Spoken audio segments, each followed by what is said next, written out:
যে এবার আমার চাটা হয়ে গেছে, আমি নামিয়ে নিয়েছি। এবার খাওয়ার পালা। চাটা খেয়ে তারপরে কাজ করব, তারপরে বাদ বাকি কাজগুলো ছাড়বো। আর আমার সঙ্গে কে কে তোমরা চা খাবে? আমি লিকার চা বসিয়েছি, আর এদিকে কিন্তু আমি ভাতও বসিয়ে দিয়েছি। এই যে দে আর দে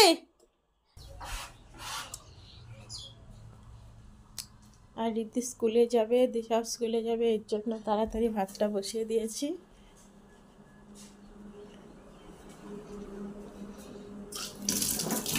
চাটা বসিয়ে দিয়ে অনেক কাজ করে এসেছি, তাই কিন্তু এসে দেখি চাটা একদম কমে গেছে। আবার আমি এই যে দেখো চা বসিয়েছি।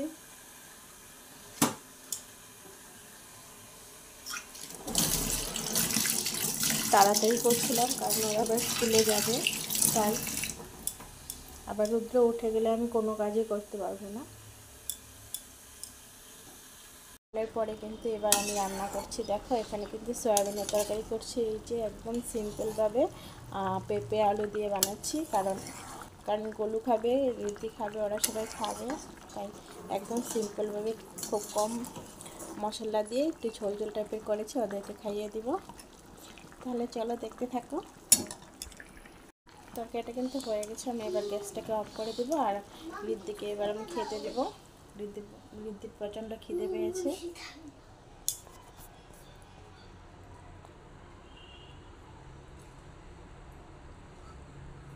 বাচ্চাদের জন্য কিন্তু এটা ভীষণ উপকারী এবং বানালে ভালো হয়।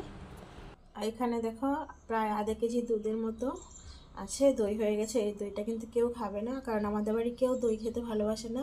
এটাকে ফেলেই দিতে হবে, 2-3 দিন হয়ে গেছে। যে তরকারিটা, গ্যাসটাকে অফ করে দিয়েছি।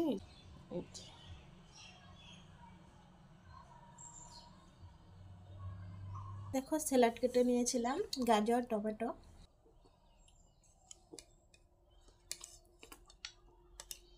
এবার খাওয়া দাওয়ার পালা। জল করে বানিয়েছি। এবার গোলু ঘুমিয়ে গেছে, আমি আর রিদ্ধি খাচ্ছি।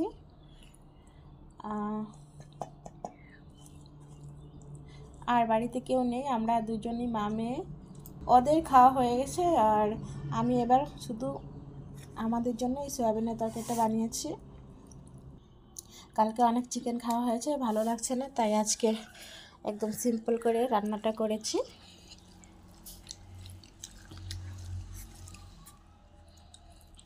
পেঁপেটা কিন্তু একদম আমার গাছের পেঁপে, গাছ থেকে পেরে নিয়ে এসেছি। এগুলো পেঁপে আলুর মতো রয়েছে।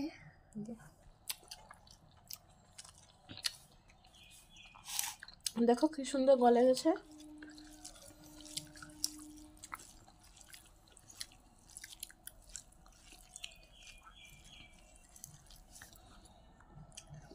তোমাদের কি খাওয়া দাওয়া হয়ে গেছে? এখন কিন্তু অনেকটাই বেলা হয়ে গেছে, প্রায় 3টে বাজতে চললো। তাহলে খাওয়া দাওয়া করলে তারপরে আবার তোমাদের সঙ্গে কথা